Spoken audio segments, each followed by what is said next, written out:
Hello, dear aspirants. This is Kuldeep Singh. Welcome to the daily current affairs MCQ series. And आज हम लोग 8 फरवरी के current affair questions discuss करने वाले हैं, which are taken from Indian Express, The Hindu and other newspapers. So basically intent यहाँ पे यही है कि आप लोगों को करंट अफेयर्स जो है वो MCQs के फॉर्मेट में प्रिपेयर करवाए जाएं, सो दैट आप जो है ज़्यादा देर तक उन्हें रिटेन कर सकें एंड कहीं ना कहीं MCQ की फिलॉसफी को भी जो है बेटर अंडरस्टैंड कर पाएंगे। सो आज हम लोग 8 फरवरी के बारे में बात करते हैं, तो फटाफट क्वेश्चंस के ऊपर चलते हैं। शॉर्ट सेशन रखने वाले हम लोग इसको।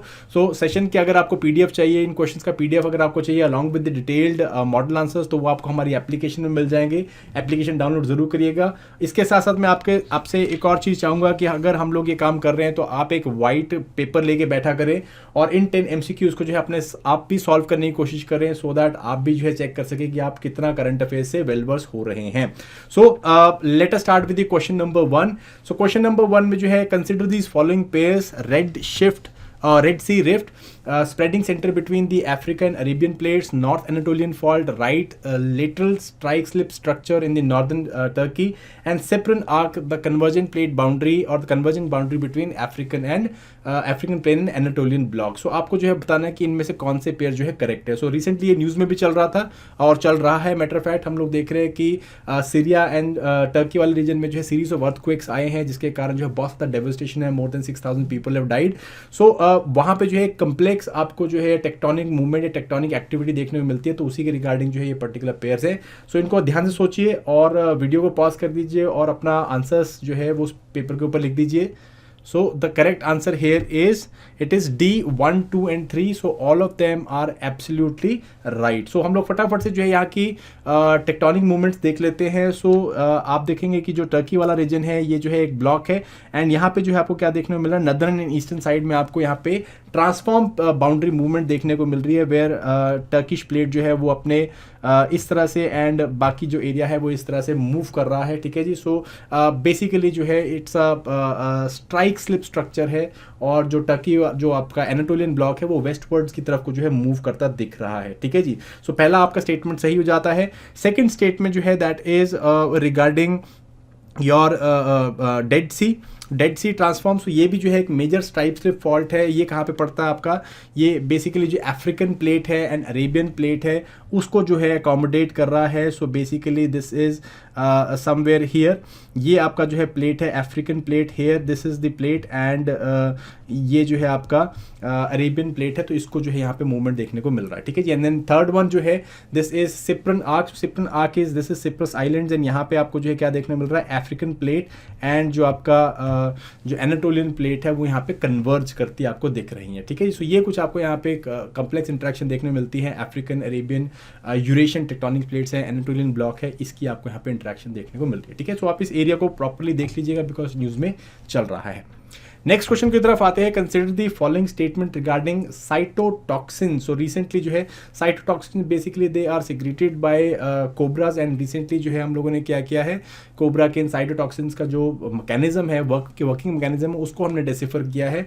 सो इसके रिगार्डिंग स्टेटमेंट देखिए, the cytotoxins are essential class of non enzymatic 3 finger toxin family and are ubiquitously present in cobra venoms, and usually venoms from African spitting cobras have higher portion of CTX than Asiatic cobras। ठीक है जी। सो इनमें से कौन सी statement जो आपको बतानी है करेक्ट है, वीडियो को पॉज करो, अपना आंसर दो यहाँ पे। सो the answer here is it is both 1 and 2। ठीक है, दोनों जो है वो सही हैं। तो जो साइटोटॉक्सिन्स होते हैं बेसिकली, जैसे ये स्टेटमेंट बता रहे हैं कि it's a non enzymatic 3 finger toxin family होते हैं और कोबरास के वेनम में देखने को मिलता है।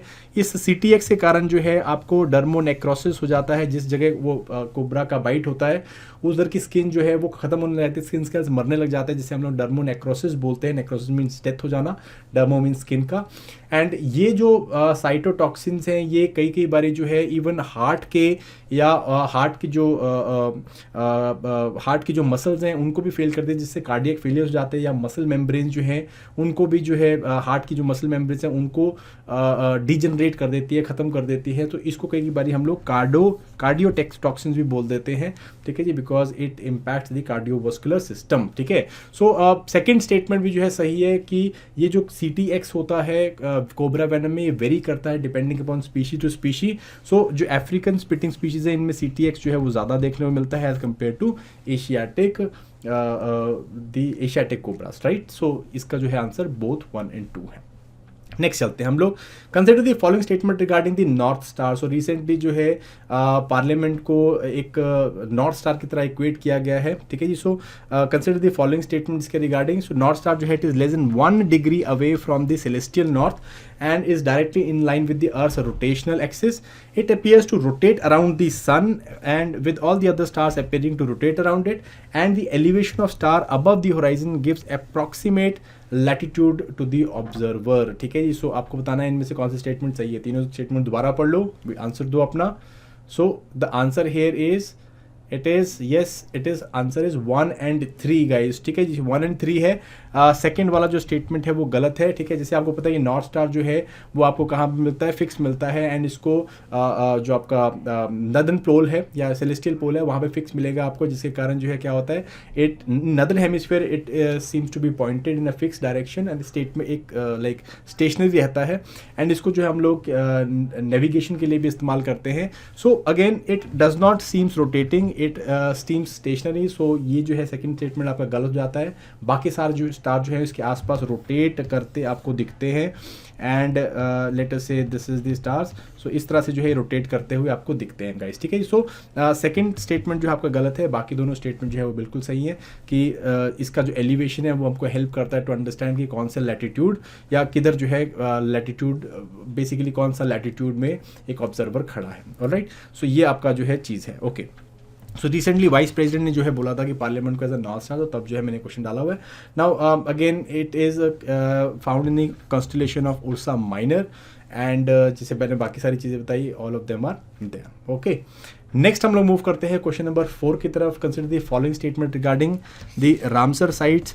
सो एट प्रेजेंट जो है state of Tamil Nadu has the maximum number of Ramsar sites followed by UP, and China has the largest network of Ramsar sites in Asia, ठीक है जी। सो ये जो दो है स्टेटमेंट्स आपके लिए, एंड आपको बताना है which of the following statements are correct. So अपना वीडियो पॉज करो, अपना आंसर जो है उसको पेज के ऊपर लिख सकते हो। सो the correct answer here is 1 only, ठीक है। सो पहला जो है बिल्कुल सही है, बट सेकंड जो है गलत है। It is not China, it is India which has the largest network. और हमने रिसेंटली जब हमने 75th अपनी इंडिपेंडेंस की जो 75th एनिवर्सरी मनाई है, उसी के साथ हम लोगों ने क्या किया है, हम लोगों ने 75 वेटलैंड्स जो है वो डेजिग्नेट कर दिए हैं रामसर इंटरनेशनल में। एंड बेसिकली रामसर इंटरनेशनल के बारे में बताया तो आपको 1971 में जो है ये ट्रीटी की गई थी रामसर के ऊपर, जो कि वेटलैंड्स की कंजर्वेशन एंड उनके सस्टेनेबल यूज़ के बारे में बात करती है। सो बेसिकली तमिलनाडु जो है इस टाइम पे सबसे ज़्यादा रामसर साइट्स देखने को मिलती है, अराउंड 14, एंड सेकंड में जो है जैसे मैंने आपको बताया India has the largest network and not the China, ठीक है। सो आप ये थोड़ा सा रामसर साइट्स के ऊपर देख लेना because it is very very important. Next consider the following statements regarding Dhamal. So Dhamal जो है again it is a type of a folk dance which is done by a particular you can say community. So इसके regarding जो है आप एक question देखिए, it refers particularly to the spiritual practices of Siddhis in Gujarat. The spiritual songs that are sung during dhamals are known as zikrs. So इनमें से कौन सी चीज़ जो है या कौन से स्टेटमेंट आपके सही है, वीडियो पॉज करो और अपना आंसर दो। So the correct answer here is it is both 1 and 2 guys, ठीक है जी। सो जो आपके सिद्धीज हैं they basically came from the mostly they coming from East Africa के डिसेंडेंट्स हैं, and they came here as a slaves. They were brought by Portuguese and then further by Britishers, and eventually they established here only. So Dhamal जो है it is kind of a mix of like Sufi and that African musical and dance performance, and ये जो है basically it is done by Siddis of Gujarat, ठीक है। सिद्धीज जो है ये आपकी कम्युनिटी है, ये करते हैं इसको, and it is basically representing a spiritual practice. Generally जो है धमाल डांस कब किया जाता है, जब बर्थ और डेथ रिचुअल जो है वो परफॉर्म किए जाते हैं, ठीक है। एंड अगेन जो ये परफॉर्मेंस है दो तरह से हो सकता है, आइडर सिटिंग पोजीशंस में होता है जिसमें साउंड ज़्यादा जो है प्रोड्यूस की जाती है थ्रू इंस्ट्रूमेंट्स, या बैठकी होती है बेसिकली जिसमें जो है सिटिंग पोजीशन के ऊपर फोकस ज़्यादा होता है, लिरिक्स के ऊपर फोकस ज़्यादा होता है। डांस धमाल में क्या होता है, डांस पोजीशंस में वहाँ पे डांस ज़्यादा होता है, सिटिंग कम होती है, दूसरे में सिटिंग ज़्यादा होती है, डांस कम होता है, ठीक है जी। और यहाँ पे जो सॉन्ग्स गाए जाते हैं they are also called as जिक्र। सो दोनों जो है आपके स्टेटमेंट्स सही हैं। नेक्स्ट चलते हैं हम लोग, consider the following question, the wolf 1069B recently in news, ये क्या चीज़ है? सो अपना आंसर पिन कर दीजिए। So the right answer is it is an exoplanet, ठीक है जी। So exoplanets are the planets which are found outside the solar system, ठीक है। जनरली दूसरी गैलेक्सीज में, दूसरे स्टार सिस्टम्स में आपको देखने को मिल सकते हैं। सो एक्सोप्लैनेट जो है ये रिसेंटली अभी हम लोगों ने वुल्फ 1069B जो है हमने एक अर्थ लाइक प्लैनेट, अर्थ मास लाइक एक्सोप्लैनेट जो है खोजा, जिसे हम पोटेंशियली हैबिटेबल भी बोल रहे हैं। So again 31 light years away है ये अभी, एंड ये एक रेड ड्वार्फ स्टार को ऑर्बिट कर रहा है और ये स्टार की हैबिटेबल जोन में लाई करता है, ठीक है। जो आपको पता होना चाहिए हैबिटेबल जोन क्या होती है, ठीक है। हैबिटेबल जोन वो जोन होती है जहाँ पे कि स्टार से ना ही ज़्यादा दूर है ना ही ज़्यादा पास है, और राइट कंडीशन जो है एग्जिस्ट कर सकती है वहाँ पे वाटर एंड लाइफ जैसे हमें पता है उसके एग्जिस्ट करने के लिए, ओके। एनीवेज, बट प्रॉब्लम ये है कि जो वुल्फ 1069B है वो टाइटली लॉक्ड है अपने पेरेंट स्टार के साथ। दैट मीन्स कि वो सिर्फ एक ही साइड जो है, मतलब अपने स्टार के सिर्फ एक ही साइड रखता है, एंड इसमें रोटेशन नहीं हो रहा है, ठीक है जी। सो एक साइड जो है वो कंटिन्यूसली स्टार की तरफ है, दूसरी साइड कंटिन्यूसली स्टार से अवे की तरफ को है। सो एक तरफ जो है टेम्परेचर्स बहुत ज़्यादा हाई हो जाएंगे एंड दूसरी तरफ टेम्परेचर्स बहुत ज़्यादा लो हो जाएंगे, तो टाइटली लॉक हो रखी है, ठीक है। एनीवेज, नेक्स्ट क्वेश्चन चलते हैं हम लोग। Consider the following statement regarding the Mahatma Gandhi National Rural Employment guarantee scheme. Its mandate is to provide 100 days, at least 100 days of guaranteed wage employment in a financial year to every rural person volunteering to do unskilled manual work. It is a central sponsored scheme under Ministry of Rural Development. तो आप बताना इनमें से कौन statement correct है, तो video pause करो, अपना स्टेटमेंट बताओ।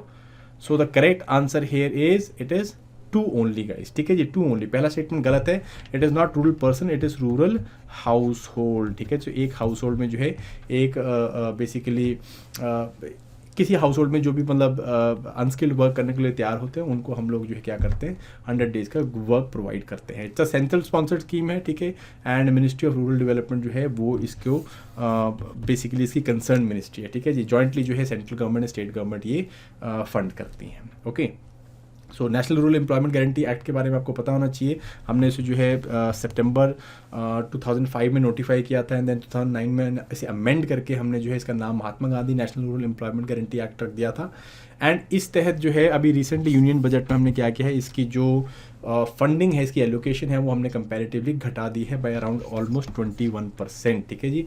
सो ये जो है इससे काफ़ी क्रिटिसिज्म भी चल रहा था और काफ़ी ज़्यादा न्यूज़ में भी चल रहा है। नेक्स्ट क्वेश्चन चलते हैं हम लोग। Consider the following statements regarding the dearness allowance, ठीक है। डियरनेस अलाउंस के रिगार्डिंग ये क्वेश्चन देखिए। Consider it is a cost of living adjustment that a government pays to the serving public sector employees only, and DA varies from employee to employee based on their presence in urban, semi urban and rural sectors, ठीक है जी। सो इनमें से कौन सी statement जो है आपकी क्या है, इनकरेक्ट है, तो आपको इनकरेक्ट स्टेटमेंट बतानी है, ठीक है जी। सो इनकरेक्ट स्टेटमेंट जो है कौन सी है यहाँ पे, सो पहली स्टेटमेंट जो है बेसिकली गलत है गाइस, ठीक है जी। So the answer is one only. So it is not only for the serving public sector employees also, but इसमें जो हम लोग पेंशनर्स को भी लेते हैं, so that is why it becomes very very important. So centre ने अभी सेंट्रल गवर्नमेंट रिसेंटली जो है अभी डियरनेस अलाउंस को इंक्रीज करने की बात कर रही है for like it's 1 crore employees and pensioners. So again 4% कुछ जो है इंक्रीज आने वाला है, तो like that is why it was basically news. So employees and pensioners both cover होते हैं, पब्लिक सेक्टर एम्प्लॉयज़ भी कवर होते हैं इसके अंदर, एंड बेसिकली जो है it is based on the cost of living. तो कॉस्ट ऑफ लिविंग के ऊपर होता है कि भी urban, semi urban, rural area sectors में किस तरह से है, उस हिसाब से जो है हम लोग DS जो है देते हैं, okay. Consider the following statements regarding white label ATM, ठीक है जी। सो अभी रिसेंटली वाइट लेबल ATM की कंपनी भी जो है न्यूज़ में चल रही थी। सो वाइट लेबल ATM जो है लाइक इनके बारे में बात कीजिए तो these are automated teller machines are set up and owned operated by non banks are called as white label ATMs. Non-bank ATM operators are authorized under Payment and Settlement Act of 2007 by Reserve Bank, and foreign direct investment up to 100% is allowed in white label ATM operations. तो इनमें से कौन सा statement आपको बताना है सही है। सो वीडियो पॉज करो, अपना आंसर दे दो। So the statement which is correct is it is D, all of the above, या 1 2 3 तीनों स्टेटमेंट सही हैं, ठीक है जी। सो रिसेंटली रिजर्व बैंक ने जो है क्या किया है, इन्होंने ये वैकरिंग की जो ग्रुप है इनका जो ऑथराइजेशन पीरियड है इसको बढ़ा दिया है, तो इसलिए ये जो है न्यूज़ में चल रहा था। नाउ अगेन तीनों ही स्टेटमेंट करेक्ट है, तो इसमें उसको बताने की आपको जरूरत नहीं, like automated they can be operated by non banks and that's why they called as white label ATMs and it is basically authorise under payment and settlement act of 2007 and इसमें जो है नेट जो non bank entities जिनकी net worth जो है 100 करोड़ से ऊपर है इन लेटेस्ट फाइनेंशियल ईयर, उनको जो है अलाउ किया जाता है कि वो वाइट लेबल ATMs रख सकते हैं, बना सकते हैं, and foreign direct investment up to 100% through automatic route is allowed in the white label ATM operations, ठीक है। लास्ट क्वेश्चन हम लोग देख लेते हैं, consider the following statements regarding res judicata. So basically ये एक वर्ड जो है हम लोगों ने सुना भी एक रिसेंटली एक केस के तहत। सो मद्रास हाई कोर्ट ने जो है इस पर्टिकुलर आप कह सकते हो प्रिंसिपल को इन्वोक किया है, तो उसके रिगार्डिंग स्टेटमेंट सुनिए। The principle of res judicata applies when a litigant attempts to file subsequent lawsuit on the same matter after having received judgment in the previous case involving same parties, ठीक है जी। And second is res judicata concept is applicable both in the cases of civil as well as criminal legal system। तो आपको जो है सही answer बताना है। So the correct answer here is it is both 1 and 2 guys, ठीक है जी। सो अगेन ये कंसेप्ट ऑफ जो है ये इंग्लिश लॉ कॉमन लॉ से जो है इंग्लिश कॉमन लॉ सिस्टम से निकल के आया है। इसका मतलब जो है लिटरली मतलब ये कि the thing that has already been जज, ठीक है। सो जो पर्टिकुलर केस के ऊपर ऑलरेडी जजमेंट आ चुकी है एंड अगर उसको लाइक दोबारा जो है केस फाइल किया जाता है और कोर्ट को लगता है कि केस में कोई भी मेरिट नहीं है, तो उसको जो है इस पर्टिकुलर आप कह सकते हो कि प्रिंसिपल के तहत जो है हम लोग क्या करते हैं, इस प्रिंसिपल को इन्वोक करके उस जो लॉ सूट है उसे खारिज किया जा सकता है, ठीक है जी। सो बेसिकली जुडिशियल कंसेप्ट है, इसका मतलब यह है कि जो इट मीन्स दैट लाइक जो कोर्ट ने ऑलरेडी डिसाइड कर दिया है किसी और कोर्ट ने, तो इस कोर्ट के ऊपर अगर वो चीज़ आई है या वो पर्टिकुलर लॉ सूट आया तो वो उसको नहीं लेते हैं, मेरिट नहीं मानते हैं उसका, ठीक है जी। तो therefore like basically second statement भी बिल्कुल सही है कि ये जो है both civil and criminal cases पे अप्लाई होता है, ठीक है। इसका बेसिक पर्पस क्या है, to prevent injustice to the parties जिस ऑफ द केस, जिस ऑलरेडी फिनिश केस में जो पार्टीज़ हैं उनको रिलीफ देने के लिए कि भी ठीक है केस खत्म हो चुका है, दोबारा जो है लिटिगेशन प्रोसेस में नहीं जाना है, and obviously to avoid unnecessary waste of resources of judicial system guys, ठीक है जी। So these are your 10 questions for today and then I'll be back tomorrow with the next 10 questions. So I hope you people are liking these videos. So till next time guys, thank you very much, all the very best and happy learning. Bye bye.